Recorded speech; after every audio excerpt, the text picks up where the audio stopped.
En este video me acompañará Ron Kellogg, ex quarterback de los Huskers y mi coordinador ofensivo con Bear. Tuvimos una excelente conversación desde cómo ver film mejor, cómo prepararte para irte al siguiente nivel, específicamente universidad, y entramos hasta nuestros conceptos favoritos en nuestra ofensiva. Aprender, conocer y diseñar una ofensiva con Ron por los últimos 2 años ha sido una experiencia excelente, entonces estoy muy emocionado porque vean esta conversación. Si no me conoces, soy Eduardo Cecilia, coordinador ofensivo y coach de quarterbacks en Nebraska, y me encanta compartir de las X y O's de este hermoso deporte. So coach, thank you for being on the program. You know it. Yeah, happy that we're doing this. How about this? Can we start with your story of the throwing contest on high school? Oh, the throwing contest? Are you talking about the camp? Yeah. So the throwing contest started back in elementary school from a game called 500. Mm-hmm. I don't think kids play that anymore. But it's basically you try to throw the ball as high as far as you could, and you had a group of people down there willing to try to catch it for some points. So I basically generated that philosophy into the throwing competition. But I ended up randomly going to this camp as a junior. I just came off my knee surgery. And you hadn't played football up to this point, right? Correct. I played maybe a game and a half my freshman year, and I dislocated my kneecap. So I'd have that all reconfigured. But I went to this camp. I had no idea it was a big deal until the third day when I was like, oh, there's like guys coming in, getting tours and all this jazz. So I said, well, I'm just going to do what I do. Ended up being the MVP of it, but the long distance part was where I shined. So just being able to go out there and throw further than some of these 4-star, 5-star recruits. And I'm just this little tiny walk-on kid from Omaha. Right. Was probably a really cool moment. If I would have known what I was getting into going into it, I might have overthought it. So it's kind of a blessing in disguise that I didn't know. Yeah, nice. Okay, so you started playing football your junior year. Yeah. For real? Mm-hmm. How did that go? Well, my first year, it went pretty well. There was a lot of, you know how it is when you injure yourself, you're unsure about your injury and if that's going to sustain. So it took me probably 2 or 3 games to just feel comfortable being out there and around people, around my legs and stuff like that. So, but I had a lot of seniors that were around me. So that was pretty helpful. Our offensive coordinator was my science teacher. Okay. So I was always constantly talking to him. So just being able to understand I did not play the game as in depth as maybe some of my teammates have. But at the same time, it's like, just roll with the punches. That's the best way to learn, is just get thrown in the fire. You talked about your offensive coordinator. How crucial do you think that relationship, quarterback play caller, is? Huge, because I know what he's thinking. He sometimes knows what I'm thinking. Even if he doesn't know what I'm thinking, he's able to have a conversation with me about what I was thinking and how to improve maybe the next series. Or if we're in a week of practice, being able to pick his brain on what are you looking at. He was the first person that taught me like how to break down film, how to watch film. But then I got my doctorate in watching film when I went to Nebraska. So that's a whole nother beast. But I would say for sure as a high school coach, just him being very articulate and transparent in what his expectations were, and then putting expectations on myself was very helpful. Fair enough. Okay, so obviously I know it's a whole different world right now, but can you take us through the process? Obviously, being from Nebraska, how did it feel to be a Husker?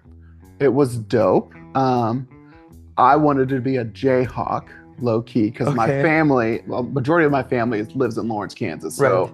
I grew up going to a lot of Kansas football games. My cousin was I think he was the Orange Bowl MVP that one year. They miraculously won all those games. So I grew up in football. My cousin was a quarterback. That's how I got into the game. Mm-hmm. But I would say as a Nebraska kid, I maybe went to 2 games. Okay. I didn't know that. Yeah, maybe 2 games. And then I didn't really start to click in because I wasn't playing football. I loved watching it. So I really didn't see myself as a football player. I thought I was going to be a basketball player. So to be able to go on an unofficial visit and like actually see the ins and outs of a Nebraska game, that's what kind of flipped my switch. Then I became a person that watched it a lot. I watched it a lot on television, but to be in a game, that was like once or twice. Okay, did you have a jumper?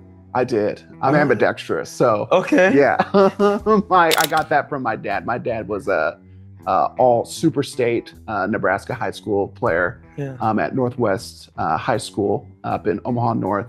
Then he went to Kansas, played Kansas. I think he was either top 10 or top 15 in points. So basketball. Genetics. Basketball. I came out the womb. Don't do it. Yeah. Yeah. But I always would play, like I have fond memories of me playing catch with my mom outside with the neighborhood kids, us playing football in the street. I don't think kids do that anymore. Nope. So being able to take out a side view mirror was nothing to us. So I was always around it. It just, I never got to play. My mom was like a hard no against that.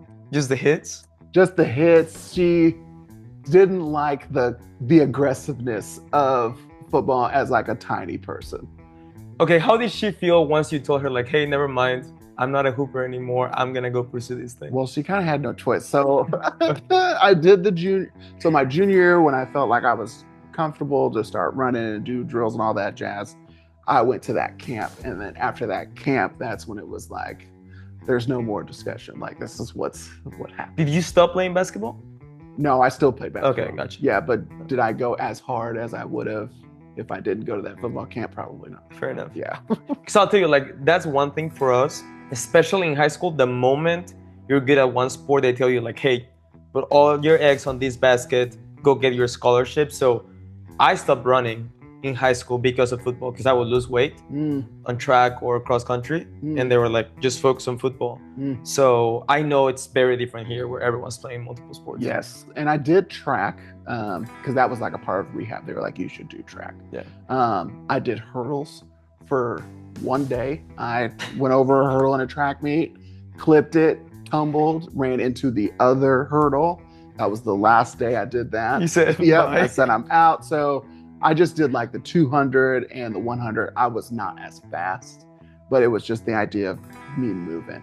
And then what I think is interesting is people are specializing in sports, but if you go into any college recruitment room, their war room, they don't talk about specialized kids. They're like, oh, this kid was in wrestling, he was in basketball, he was in Boy Scouts. It has nothing to do with the sport they're recruiting you for. It's what, are you an all-around person or are you an individual? Which I thought was very interesting. Yeah. How would you feel about players right now that are choosing between, let me just be better at one thing or let me try all the sports? I think if you're that kid and you have at least a couple scholarships like on the table for that sport, I say have at it. Like, that's what you're going to college for. Go ahead and do it. But if you're a person that isn't even getting sniffed around for the next level, I think you should keep your options open. I like to tell kids getting a college scholarship is like getting a Willy Wonka ticket. Like, everybody wants one, and it's hard to get one. You just have to be lucky. But I think at the same time, you have to be a person that puts yourself out there in multitude of sports or environments for colleges to even recognize you. So I'm hit and miss. I think if you're in high school, maybe your sophomore to senior year, you can specialize. But if you're elementary, middle school, there's no way you should be doing that. I feel that. Yeah, no way. Like all these baseball kids that are elementary kids, like playing 5 games a week, it's like, no. Yep, your arm's gonna fall out. Yeah, that's too crazy. Yep. Okay, so Willy Wonka ticket, you get one. Yes. When you get the offer, did you consider other schools or were you like, I'm a Husker immediately? No, we had a home visit from North Dakota State. That was my first one. That was very interesting. I didn't know how to act. Like, my story, what I think is interesting is no one told you how that works, like how that process works. It's kind of not like, even in your family? No, because he Really? was like, it was different. You know what I Okay, mean? yeah. Back in that time period, Yeah. like he was going against, they didn't even have rankings back then. You know what I mean? So if you were good in Omaha, Nebraska, people were going to come flock to your games. Like, they would be selling out games. Nowadays, it's like, I don't know. How do you put yourself out there? It's like, that was, because when I was getting recruited, that was like the beginning of Rivals almost. Yeah. Just getting into it. Did you get stars?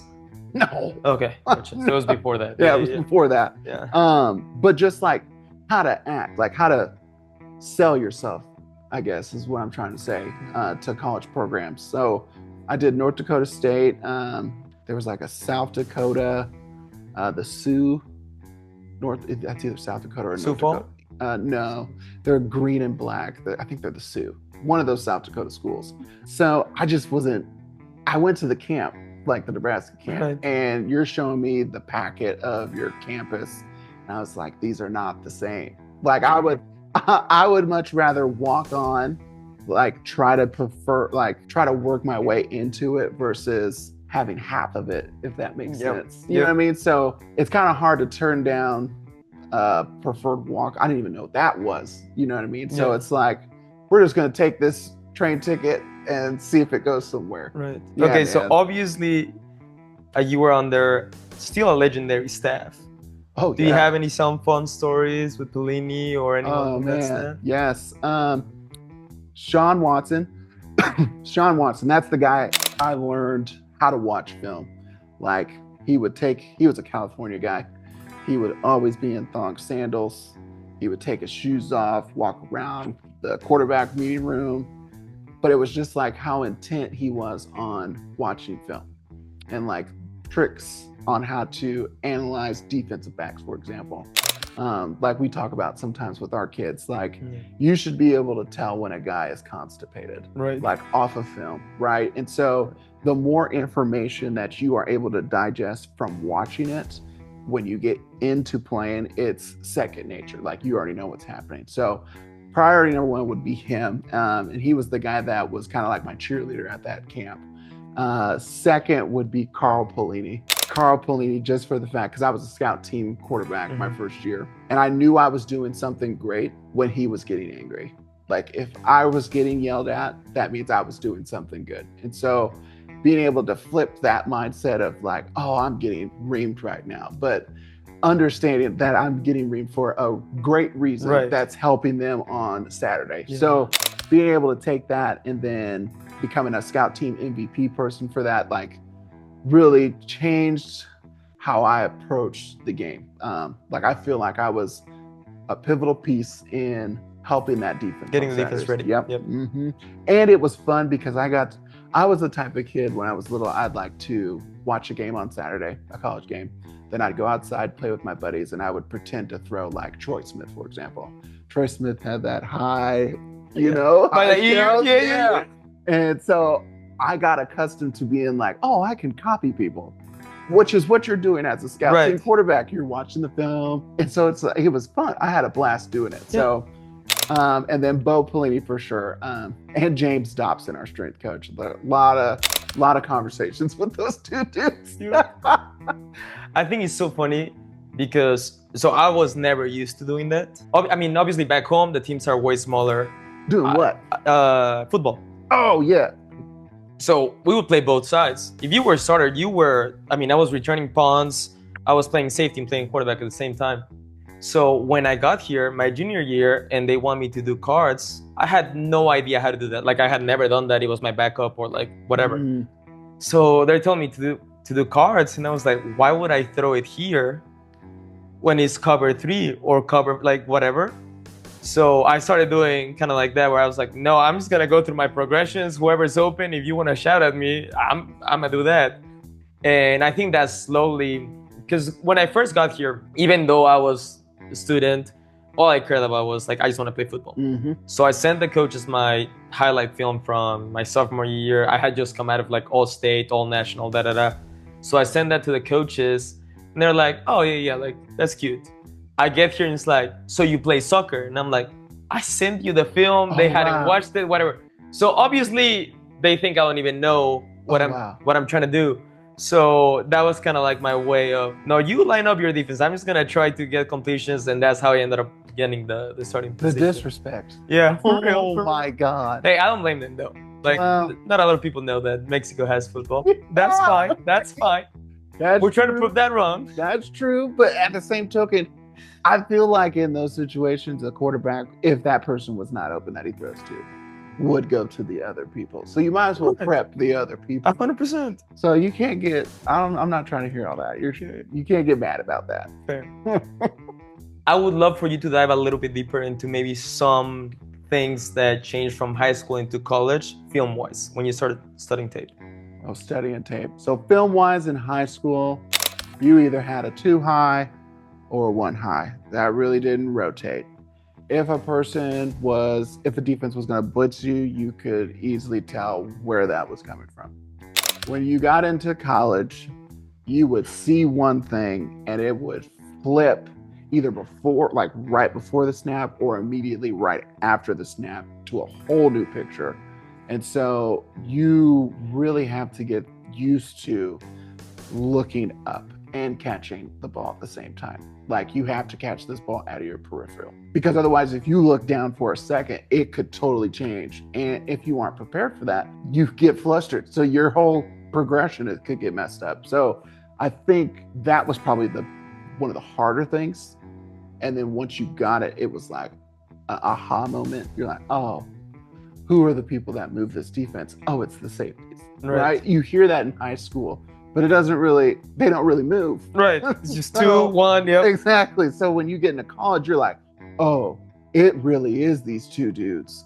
Regardless of what number they are, they might change numbers. A new person might come in. You need to know what he's doing and their tendencies. Like, so when I yell at quarterbacks right now, like, where are the safeties at? Are they on the hash? Are they near hash? Are they way off the hash? Like, that matters. Like, you need to understand the difference between those things, because it'll help you be more efficient. And so I think the more you can watch film, the more efficient you are. And I think the best way to describe that is that I think it was like an HBO Max film, the video of Tom Brady and Bill Belichick talking about Ed Reed. Like, that is the quintessential example of high school film to college film, and maybe even, nothing tops professional film. Right. I think that's totally different. Yeah. But you kind of get the same kind of idea of, like, that's how intense you are watching film. I'm working on a video and I hope it's up by the time this one's up. So I read through the whole biography of Troy Polamalu, and among there, they talk about 99 percenters. So obviously, if you guys know Troy, he would take so many chances, right? And he had, at the time, it was like the Shea Towson and Ike Taylor and Ryan Clark and whatever. It was that group. And at the time, that defensive back coach would try to get something on film that was 99% sure, like 98%. And it was like, under this formation, they run this, or this concept, this play action, whatever. So Troy, anything past like 98%, he would assume it was going to happen and he was going to shoot everything. So he talked about, like, hey, if I'm going to take a guess, but I try to do it in such a way where I can recover, I'm not going to full sprint to this. So let's say a Yankee concept, right? If I jump the over, but I do it half speed to be able to recover to the post, you can kill me on both. So I'm just going to shoot it full speed. And because of tape tendencies, if I get it, this is going to be a pick. If not, you're going to kill me over the top. So I like that idea of finding something that happens so often that numbers are on my side. And if I make it work, I make it work. Yeah, at that point, you're playing with house money. Yep. But he was a freak, though. Oh, yeah. That man was like, he was calculated. Him and Ed Reed, matter of fact. Like, that pick of Ed versus Manning, the churning one. Calculated. Yep. So I'll put the clip. But essentially what they're talking about is Ed Reed would always rotate, giving the back to a sideline to the middle of the field. So Peyton sees that and he's like, I'm just going to pump a go on one side, throw the go on the side where he's turning his back. And Ed Reed apparently had been planning this for 4 weeks.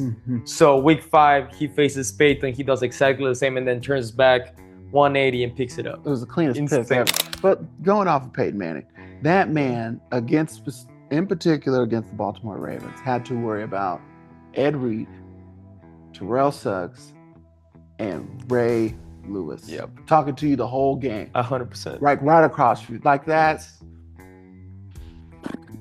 that's one of those things where you're talking about, like, 3 people that could write a master class on how to watch film against they're all somebody. Hall of Famers. And and I think Ed Reed and Ray Lewis now, they have like it's either a couple episodes of them going over film. Yes. Players. I watched a couple of those episodes and it's like, wow, you guys really get football. Yep. I know it was your life, but like, no, you really get football. And it's just tendencies and formation alignment, like stuff that I want to do. And it's like, I'm glad I don't have to go, like I don't have to coach against that type of person. You know what I Luke mean? Kuechly, man, No, that's insane. no. And it's like you see the future, which is great for a defensive person, but for us, that's like terrifying. I mean, I'm with you, but I feel like we can do exactly the same. We can. Just the other way around. I mean, Peyton is the greatest example of that. I mean, that offense is different, right? Like you're lining up without a play, essentially, and now you're checking everything. But Saban was talking about it, like, you offensive coordinators, we have so many beaters to the beater, or to the beater, to the beater, so we're ready for everything now. It's true. But sometimes I think we overcomplicate it. 100%. You know? I think maybe we need the one beater to the two beater. Because it's easier to teach people. Yes. But going back to film, I feel like there's a misconception though with film. I feel like they only think it should be the quarterback that's like watching film. And I think that's wrong. But at the same time, I think everybody should watch as much film and know as much as like a quarterback would watch it. 100%. I think the more people are all on the same page of what they see, the more efficient they are. So I think that's one of those things that's something that you kind of need to change the script on a little bit for people when they come into, especially high school. Because I want to be able to give kids the opportunity to learn all the ins and outs and the whys of what they're doing. And the only way to do that is by watching, for sure. Yeah, and I think, I mean, everything, right? But we can talk about receivers. If you have option routes, you better be looking at that film. If you're running something as simple as a slant versus a cover 2 versus a cover 3, you knowing where you can settle is the difference between getting your head taken off or not. So absolutely, it's just as important. Or the difference of getting a completion or a touchdown, right? Honestly. So, you know, everybody needs to know everything. Yep. It shouldn't just, the onus shouldn't be on just one person. Yeah. Walk us through some examples of staples that you had during your time at Nebraska. Like concepts? Yeah. For sure, we called it rattle. So it'd be like out of a 3-by-1 formation. You'd have 2 posts from number 1 and number 2, and number 3 would run like a delayed corner. And then you'd have a check release either to that side or opposite. I really liked it with play action. Now, our play concepts changed after Sean Watson left. So when I first got there, it was like the true West Coast offense, gigantic playbook. And then it switched a little bit when we got certain recruits that came in where we became like a zone read team. Yep. And then it completely flipped the script when we got Tim back, when we got him from Kansas. And so that playbook was like this big, but it was a lot of checks at the line. Solutions inside. And then you got the signaling. So that was different too. So for Sean, it would be the rattle concept, the Y banana. Love that one. But then when you got into Tim Beck's scheme, what we call flat with the fade outs, love that because it was a blitz beater for us too. I did not like running the speed option. That was not my jam. I would pitch, but I was not trying to keep it. And I think the other one we would call it a menu. It was like menu 2. So it was a spray corner route that turned into a curl based off of coverage. Okay. So you would stem up inside based off the coverage you saw. You could either hook it and come right back. Like a 7-stop, but to the curling inside. Or curl it out to a corner. Oh, gotcha. And then there was a pipe that would run right down the middle. So that was fun just because you got to choose a side based off safety leverage. And then basically play monkey in the middle with one person and then triple monkey in the middle on like a linebacker based off of what you got. So those would probably be my every favorite. 7-on-7 coach right now is like, no, they would never. No, but they would. Yes. And sometimes they never covered that guy. So I think Kenny Bell made a killing off that concept alone, just running right down the middle. You know, and I want to get to this when we get to the coaching part, but how much do you think it affected the system? And obviously you had multiple offensive coordinators, but how much do you think that system got affected by the talent that you guys had? I mean, Amir and Kenny Bell. Well, so are you talking about like transitioning? In between every system, but how they would use the skill set of your guys. Well, okay. When you got Sean Watson, you had Quentin Castile, big body, Roy Halou, And then that's when you got a little glimpse of Rex Burkhead. So that was that group. Easy peasy. When you switch to Tim Beck, a lot of Rex Burkhead, like catch it, pass it, be the wildcat quarterback. Like he was a Swiss Army knife. And then you had Kyler Reed, who was a switch up between Ben Cotton at the tight end position. And so I think it just depended on who we were having in the offensive scheme. Like a Niles Paul is different than a Quincy Enunwa. Right. So how can we utilize those people? And so I think with Tim Beck's scheme, it was more creative of here's the person that we can get the ball to, whereas with Sean Watson, it had to fit within the script. Yep. Mm-hmm. I think that's a funny balance that we have to find, right? Between like X's and O's and the Jims and Joes. Yep. How do you merge those together? I can't remember who it was, but they were like, you need to figure out the players first before you get the schemes to them. Right. Because you can't, what I don't want to do is create something that's so complicated that I have to plug a kid into it and he's not thriving in it. So I think for us, what's nice is we get to be creative in that environment and making sure that the person that we want to be successful can be successful. They just have to study. Yeah. Okay. You know this one was coming. Take us through the drive. Ooh, yes. And before we get to the last play, I do want to emphasize, I can let you set the scene, but taking those little checkdowns, especially for high school players, I think is huge throughout that drive. So huge. You got it. Well, we got to start in the beginning, right? Because I came in, I think in the second quarter with like 3 or so minutes left. Right. I threw a pick. I was supposed to throw the ball to Amir, and I think I overthrew him.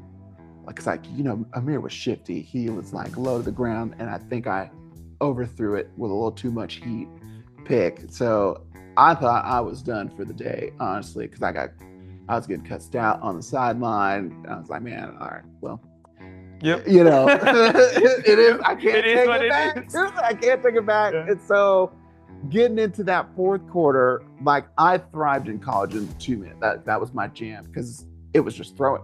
Like you just throw the ball. That's what I was good at. And I didn't really have to do a whole lot of running. So getting in there, I think I get sacked. As a matter of fact, I had a lunch meeting with this guy, the guy that sacked me from Northwestern, and we got to relive it. That was fun. Nice. But you're right, the checkdowns. I hope every quarterback has an Amir Abdullah to check down to. True. Because that man was Superman. But at the same token, it was like, I'll take loose change and make a profit. Okay, so for people who don't know about the whole situation, set the scene for us. Oh, shoot, my bad. Yes. No, you're good. So we're down by 3 points. Yeah, 3 points. And it's fourth quarter, 2 minute situation. We're playing against Northwestern. I get thrown into the fire to complete. I thought I was going in to complete us to get down the field to kick a field goal, to at least tie the game to go overtime. That's not what ended up happening. So a multitude of series that got us to a point where we get to the 45-yard line and we throw a ball. I throw a ball, roll out. I try to hit Quincy Enunwa. It hits him right in the hands and like volleyballs behind him. Thought we were going to get a pick. Thought it was going to be over. I was like, dang, 2 picks on a day. That's crazy. But he doesn't catch it. So, and they don't catch it. So we live. And then they call a timeout for some odd reason. And then we go to the sideline. I'm like, yo, I think I could complete with 3 seconds or something like that. I could complete a pass and we could call timeout, or I could spike it or something. And like, no, we're going to go for a Hail Mary. I was like, well, that's crazy. Because when I was in college, I was the person that always watched that series, like the Hail Mary, the situational. So I'm glad I paid attention to make sure who to throw to.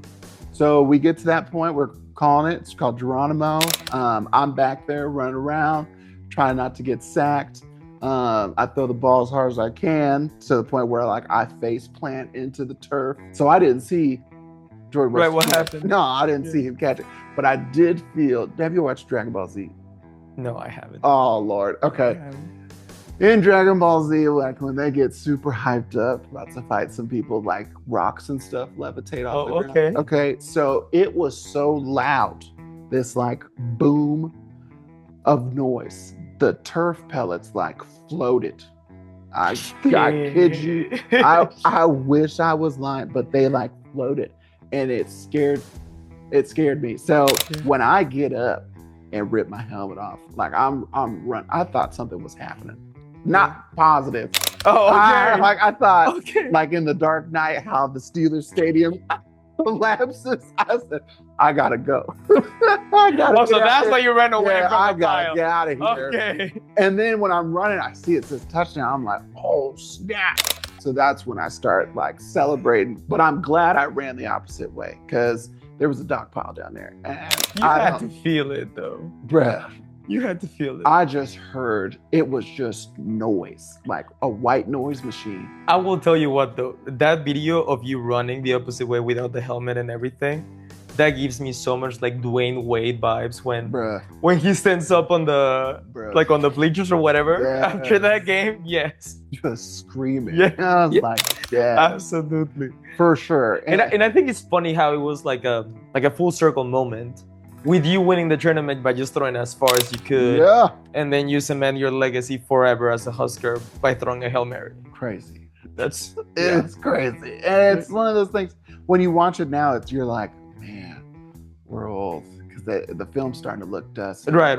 It's starting to look like, oh my god, like our film. Yeah, we ain't got no 4K. Like this ain't it. Yeah. So, but it's one of those things where I go around all over the place and people are like, or they'll hear my name and they're like, are you that one? And I'm like, yeah, I'm that one. And then I'll get stories of like where they were. So it's like really cool experience to like bond with people.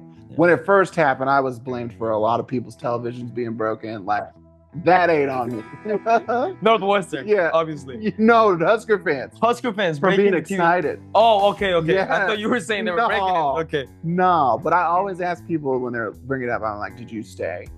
Right, to watch it? No, I left. So one of my best friends, Chase, shout out Chase. Hey, Chase. He was there. He left like a play earlier. Dog. He just heard everything happen as they were walking out of the stadium. Oh, yes. That might be the worst. Yeah. I would feel better if I was like removed from the stadium. Right, yeah, I left in the fourth quarter. I began in the fourth quarter. But to be like in it still, oh, that hurts. Because they won't let you back in. No. That's you'll watch it on TV like everyone else, like every other mortal. That's all bad. I feel bad for Chase, but that's can't help that. But yeah, that's that. Yeah, hell of a story. Okay, so once your playing days are over, did you go through any like kind of like questioning yourself after being a player for that long?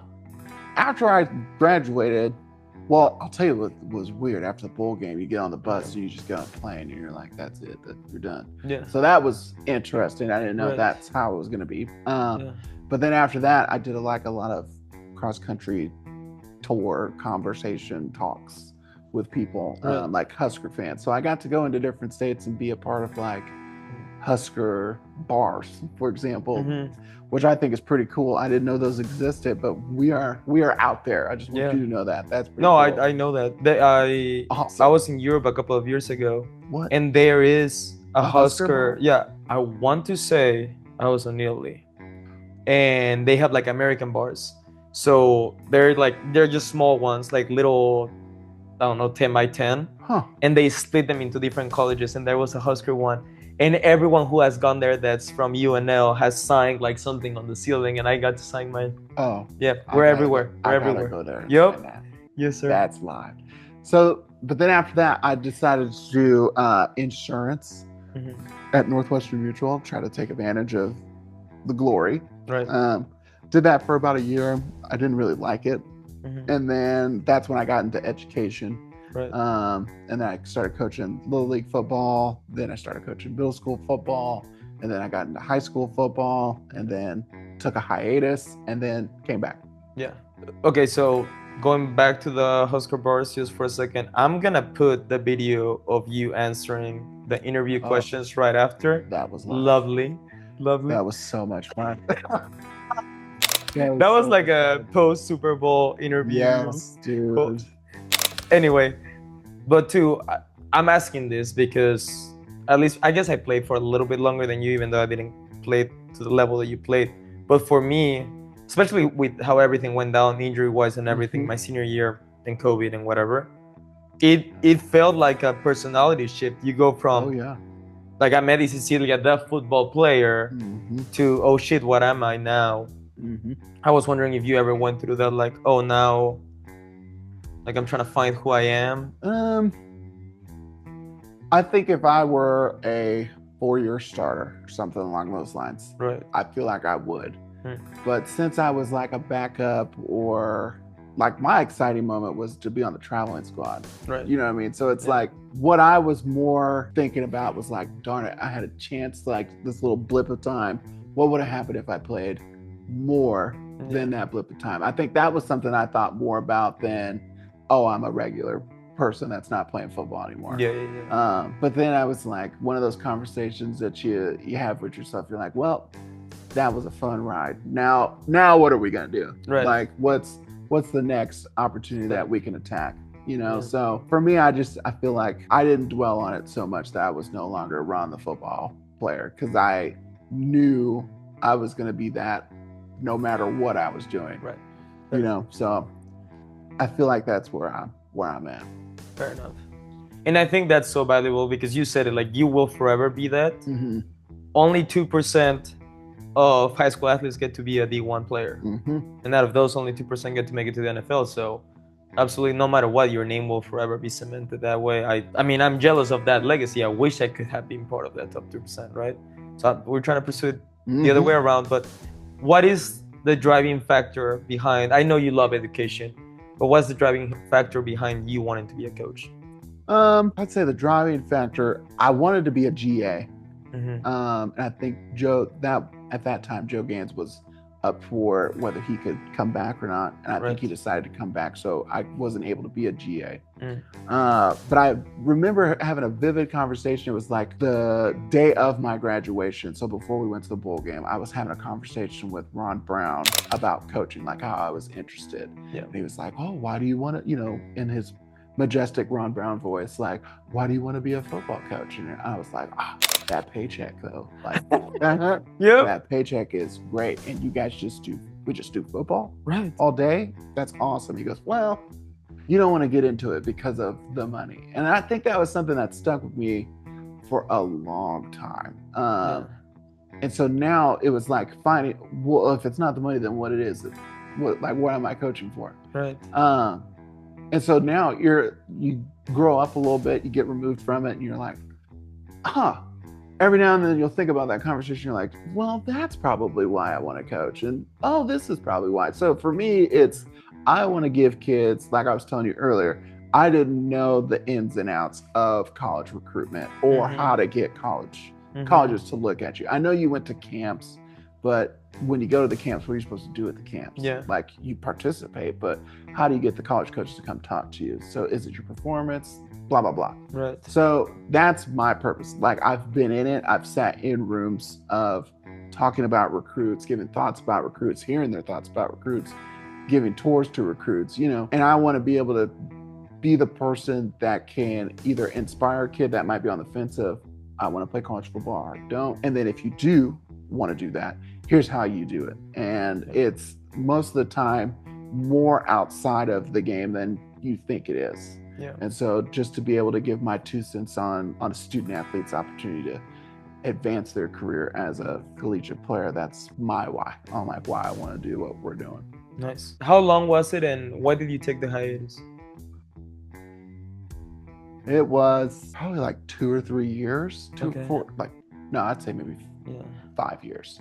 Okay, 5 years. Yep. And then I got a call from a buddy that was like, hey, you want to coach this middle school team? And I was like, sure, why not? Yeah. And then it kind of like, you know, dusting off the old gears in the engine. Yeah. You're like, oh yeah, this is. Did anything happen during those 5 years that you were like, oh, I miss it kind of more now?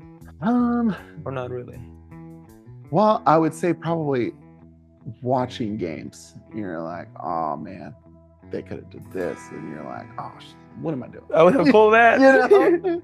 Why are you throwing it there? You know? So it's like, I feel like I could help kids. And I was like, the role I was in was like a school community coordinator. So it's like an after school principal. Mm-hmm. So you provide kids with opportunities to create clubs and have them do something for after school so they're not in the streets doing something, right? So a lot of the times I would gravitate towards kids that were athletes that wanted to be, I had a club called Do You Want to Go to College?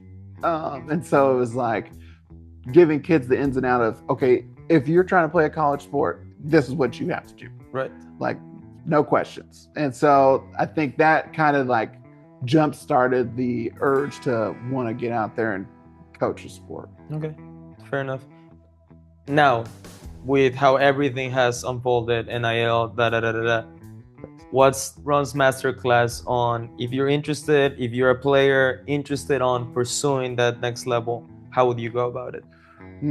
First thing I would do is get into the NCAA clearinghouse. I think it's a different name now, but I would register myself into that, put my name in that portal. So if you happen to go to a camp, I know college coaches check that. So that's priority number one. Number two, you got to work on your craft. Whatever sport you're in, whatever season you're in, you got to practice. And so there's a great video of Kobe Bryant. He's in two different, so it's like a video of, I think it's from his documentary, of how many hours he practiced, and he calculated how many hours he practiced. 6 years later. Yep. All together. And then he would compare that to other people and just being like, oh, I practice more than them. And so I think the more you can practice on your craft, the better for any situations in a game.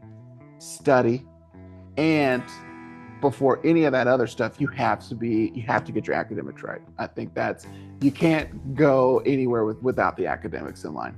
Otherwise, you're just wasting your time. So I would try to be as involved as in many things as I possibly could that aren't sports related. So like your student council, the band, orchestra, theater, just show that you're a well-rounded person. And then when it's game time, like you need to be the person that they walk away and say, who was that? In case they didn't know, or if they already know who you are because you're on a board somewhere, they're like, this is why. So that's always an opportunity for you to perform at the highest, at your highest capacity. And then also another weird thing, because I watch a lot of videos of college coaches. And one thing I thought was interesting that when they do come to a game, the thing that they look at is how do you warm up, which is crazy, right? You're like, warm-ups, are you taking it serious? Okay. Are you high-fiving your teammates? Or are you like some weird recluse just over here in the corner, quiet? Okay. And then how are you on the sideline, either like after a turnover or after a big play? And then what are you like when you're winning? Which I think is very interesting because nobody else is watching that. Right. So my other big piece of advice would be, you never know who's watching you. Yep. So make sure you're always on your P's and Q's. Well, I mean, they're looking for a cultural fit, especially nowadays with everyone transferring whatever. Like, right. I was having this conversation in another interview. If I wanted eyeballs on my program, I want Shadur Sanders. Right. But if I want someone who might not be super loud and just executes my offense, I'm probably looking for someone else. Right? Will Howard. Yeah, Will Howard, Steelers. Let's go. Yeah. But that's just an example of. They have to look way past the player, way past the X's and O's, and find out cultural fit and that's why I love like the John Gruden show. Man, I'm looking behind the curtain. I'm trying to see what makes you tick and what makes you go. Remind me to come back to the Kobe Bryant work ethic piece. But last year we had this conversation with our players, the academics side. Gotta have it. I think in my case, just from personal experience, sure, I could have gone D2. COVID didn't help, the injury didn't help. But having a perfect GPA, like that allowed me to come here and get an education with scholarships and blah, blah, blah. You don't accomplish that without you being a great student. Two, I think personal branding is huge right now. Specifically because now they are allowing you as a younger person to go earn money, to go shoot commercials, to be that person. Yeah. And everything's on social media. Everything's findable on social media. If you post something, it's gonna stay there. So building that personal brand, what you stand for, maybe how you dress, like everything counts. You're pitching, you're selling yourself every single second. I I was just with the kids and I was talking about pitching a business idea, but this is a skill that helps you on any aspect of life. And 3, I do think that you need to be able to acknowledge and be who you can afford to be. You were talking about warming up. I can assure you, and we saw it, Kobe was on the side and he was locked in and laser focused and da-da-da-da-da. But that's Kobe Bryant. He can afford to be whoever. Deion Sanders, let's go back to Shadur. Deion Sanders was probably the same or even way more arrogant than Shadur. But that's Deion Sanders. And he's going to get drafted on the first round no matter what. Right. Be who you can afford to be. Sometimes you can't afford to be stepping out of place, if you will. Well, let's go back to that then. So Deion Sanders. I feel like Deion Sanders could be Deion Sanders because of what he did in practice. Yes. So if I'm an NFL scout and I go to my Florida State practice, I'm watching Deion Sanders lock down everybody. Rep after rep after rep after rep. So of course, when we get to a game time warm up, he's talking trash because he's ready. I've been doing it all week. Right. And then when you look at what I considered a good warm up is, and this was from my dad, he's like, you got to get a sweat. Like you should be sweaty. If you ain't sweaty, you ain't warming up. Yeah. You're just going through the motions. So that's what I mean by what these college coaches are talking about is like, how are you taking advantage of moments to prepare yourself to do something? Because we're going to give you the whole shebang. And what are we getting in return? Like it's kind of a risk on their end. You know what I mean? So it might be their job on the line. Yeah. Why would I risk that on someone that might not go to class all the time or gets in fights in the hallways or disrespects their teachers? Like when I say they comb through your whole history, they comb through your whole history. So if you were a bad egg, maybe before you got into high school, you still got a chance to like clean up that reputation. But you are a literal walking brand, and you have to believe that. Otherwise, 100%. What are we doing? 100%. So for the younger generation, right? Yep. I think it's totally different now, based off of what we grew up. We did not have nearly as much access to these people, as we do now. So I think kids can be pretty particular in who they follow. So like a Patrick Mahomes. Blessing that we got to see that in Netflix, just like the behind the scenes for him and that Notebook. You're like, yes, the Notebook. Yes. I think there's times where I feel like you can be so good at your craft where you don't have to be nuts. You know what I mean? So like, let's go with Anthony Edwards. Yeah. He really wants to be good at basketball. Right.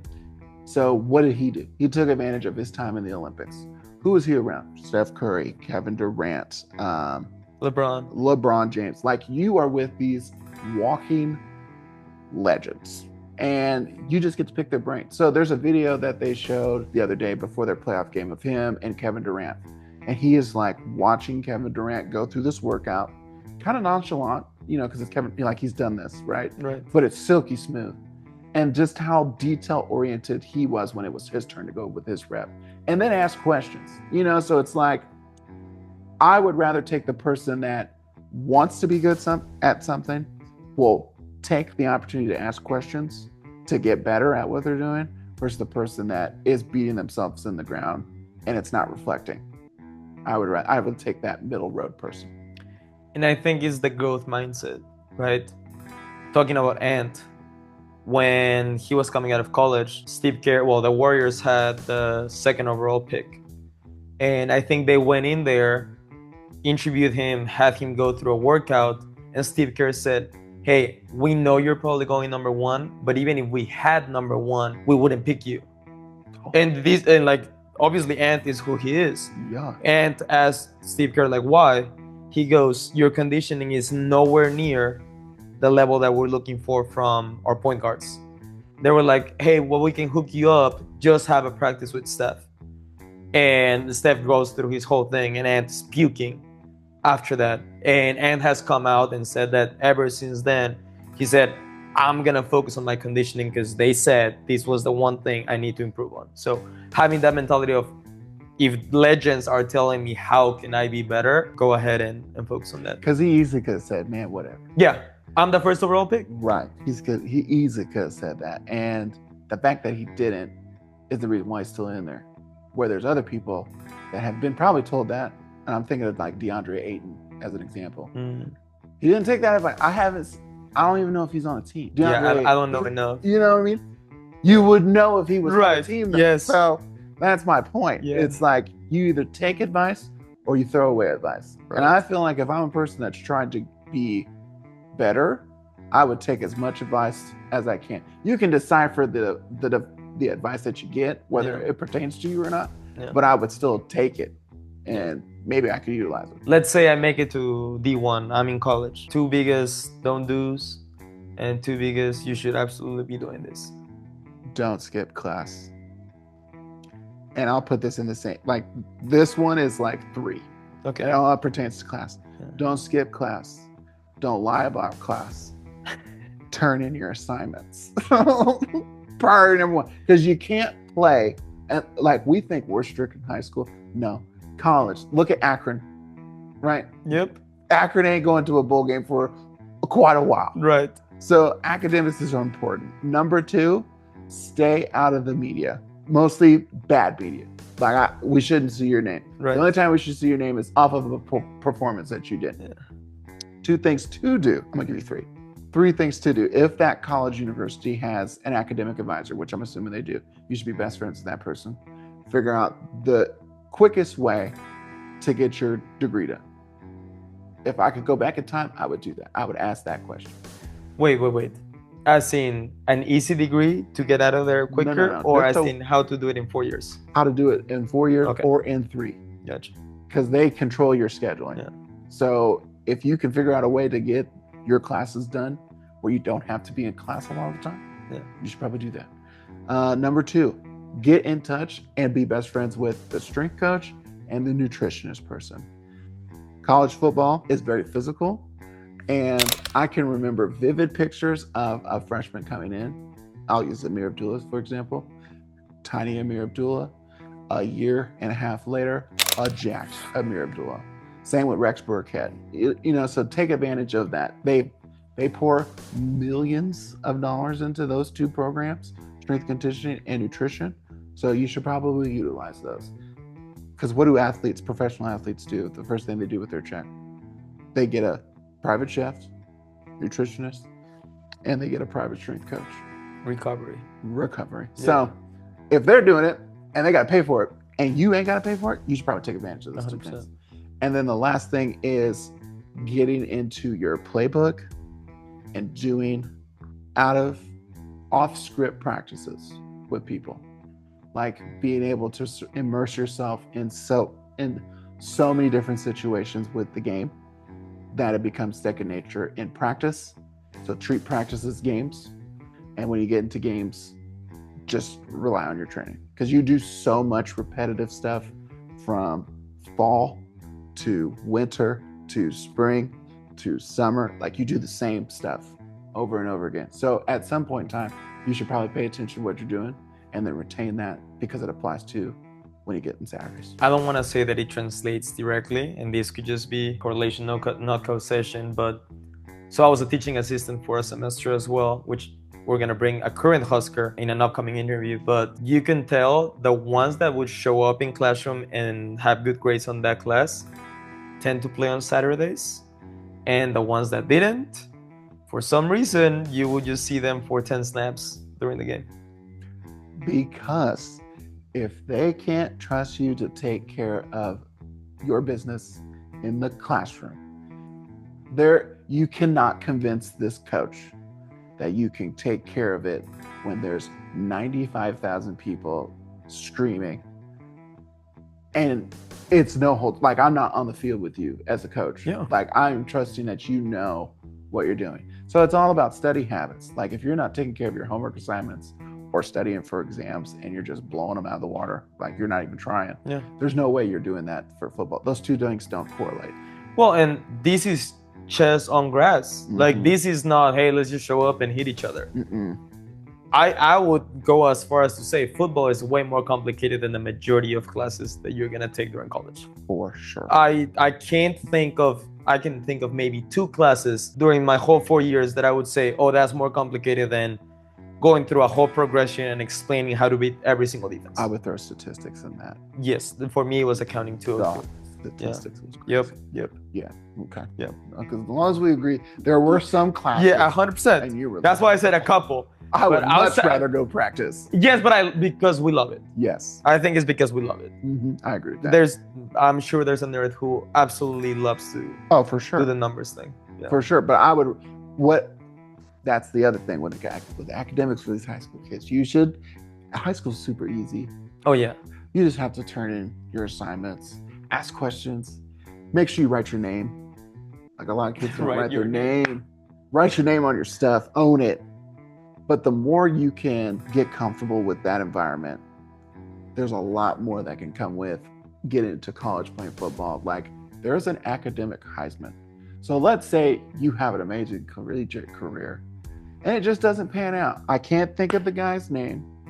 He played for Florida State. I think he was a safety or a running back. Okay. He won the academic Heisman and some like medical, oh yes, I saw that. You know what I'm talking about? Yeah. Like that. He became a doctor, right? Yes.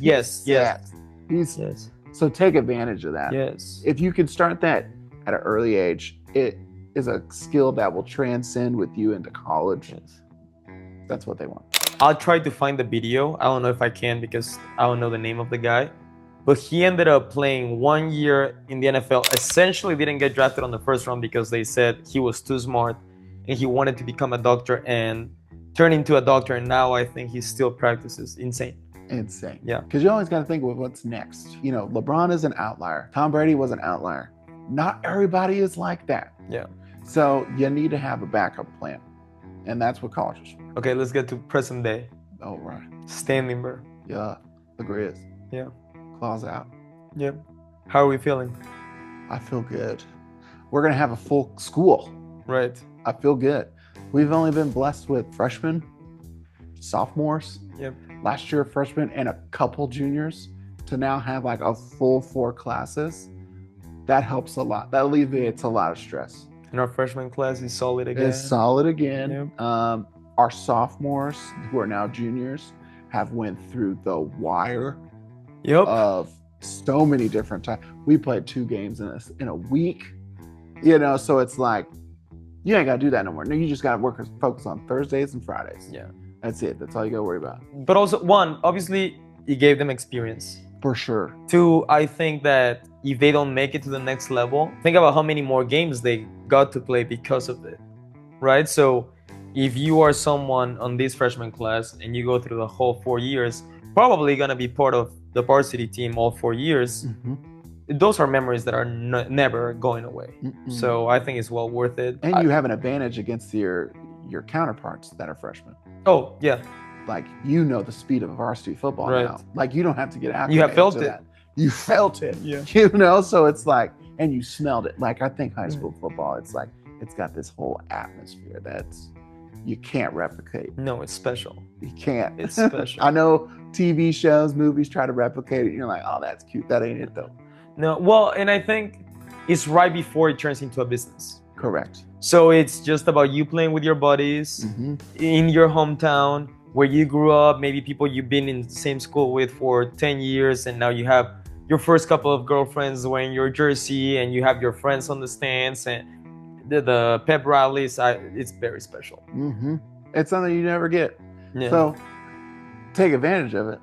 I wouldn't goof around. Yeah. So I think that's where we and our coaching staff comes into play, because we have quite a few people that have lived this. Yes. And have plenty of stories if kids just ask. Yeah. But I also think it's one of those moments where I think we have a couple kids in each class that are wanting to be that person in college. Yeah. Who absorb everything that we say. And so, and it shows, like in the weight room, in practice and wind sprints, like it shows. And so it's one of those things, it's like, if we can get everybody to buy in on that, sky's the limit for everybody. Oh, I'm making these kids watch this, by the way. Oh, dope. Okay, yeah, cool. Yeah. You're gonna get quizzed too. Yeah, I would probably be able to answer this depending on the week, I guess. But how would you, if no one had seen your offense? How would you describe a run offense? Okay. All right. So our offense is described as a power raid. Okay. And so what we are trying to explore is we like to run the ball first. So figuring out ways that we can get the run off the ground. Once we figure that part out or get into a rhythm, that's when we come in with the passing schemes. And so we get to a point where those two things become mirrored with each other. And I think the fun part of our offense has been each season has been a different group of kids. And so figuring out a system that fits no matter who comes into it, where they could be successful, is what we're accomplishing right now. Yeah. I think everything has pros and cons. One of the most beautiful things about our staff is there's so much experience and people who have been there, done that, where I felt last season we were throwing so much at the kids. Mm-hmm. Where one, they're super lucky that they're getting that type of treatment and that type of knowledge because they probably wouldn't get it anywhere else.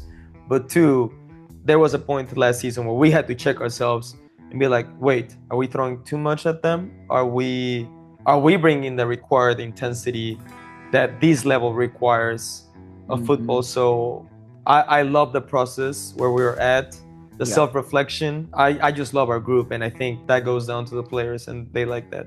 I was a sociology ethnic studies major, and there's a lot of social experiments that you participate on people.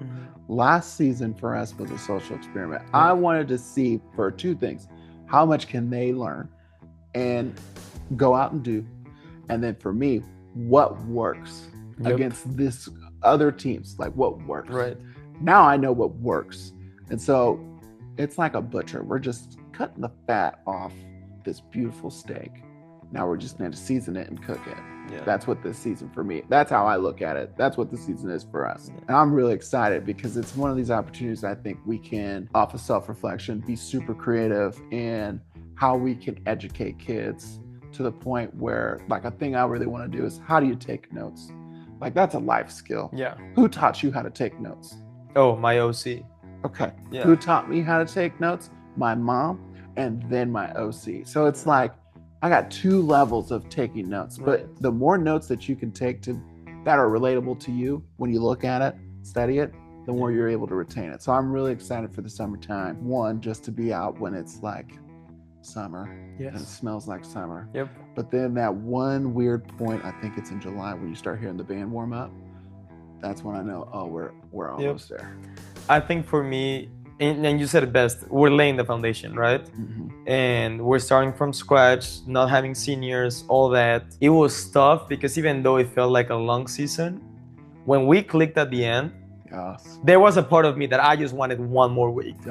Like, hey, we just won this couple of games. We're on a roll. Like, now bring me someone that maybe we saw at the beginning of the season. I just want to test where we're at. It left me with this feeling of like, hey, I just want the next one to come as fast as possible. Yes, for sure. For me, it felt like a bowl game. Yeah. Like being able to be at Nebraska and being like, I don't think I never not went to a bowl game. I think every year we were in a bowl game, but there's a difference. Like when we won the Holiday Bowl with Sue, we won, we were on cloud nine. Right. That off season was dope. We were getting into it. We were really into it. Yeah. We had an okay season. We went to a bowl game, but we lost. Yeah. I think we lost back to back bowl games. Yeah.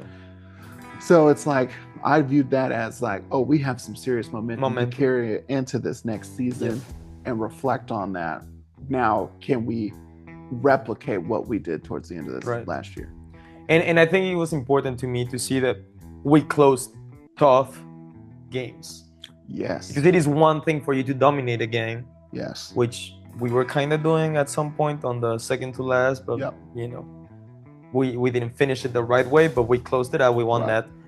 But seeing us fight specifically on that last game where it was a toss-up and we were clutch enough to have it go our way, I think it was great for the kids. That game in particular, kids grew up. Yep. Like right before our eyes. Yeah. Into like, because there's sometimes where I'll think back to that game, like especially as we get closer coming back to football. Yeah. Like being with the kids, it's like I saw individuals get tougher, I saw individuals become leaders.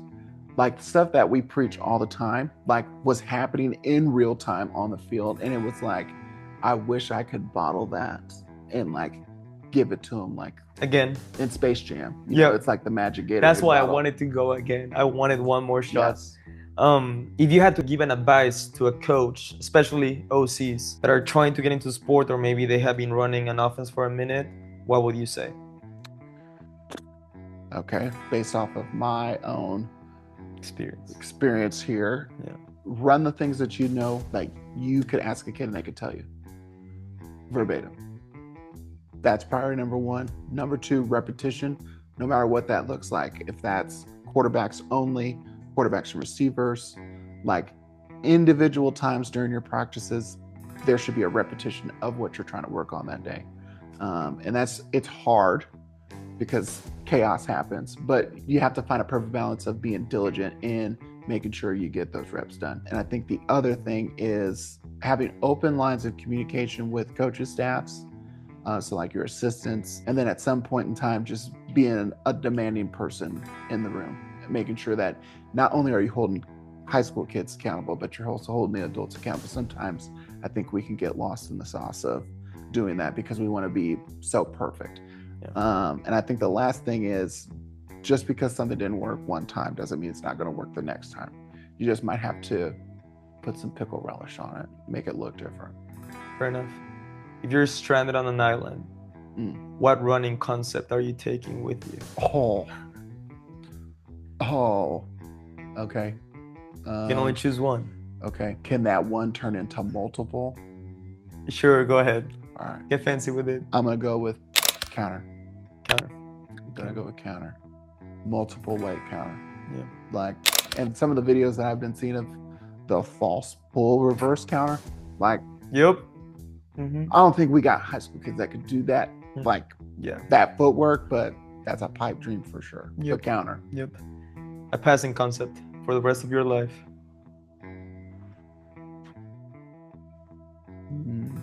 Passing concept. Y cross. Y cross. Why? Y cross because I can make the front side of Y cross different, 6 different ways, and I can make the cross concept different 8 different ways, just based off of leverage, who's running the cross, play action. Like, there's a lot of different things that can go into it, and it becomes a quick game if we wanted to.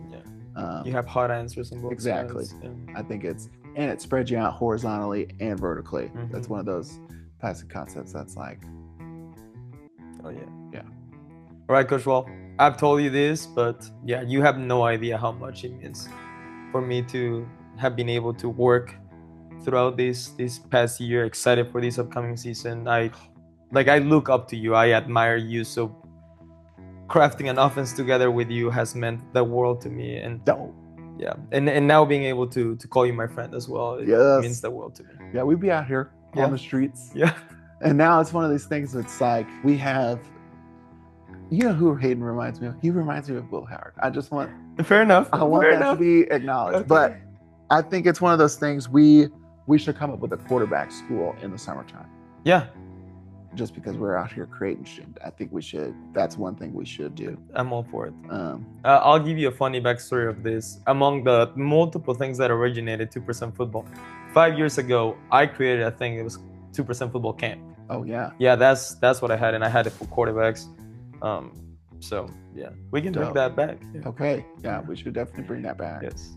Okay, cool. Man, Coach, I appreciate it so much. Yeah, brother. You know it.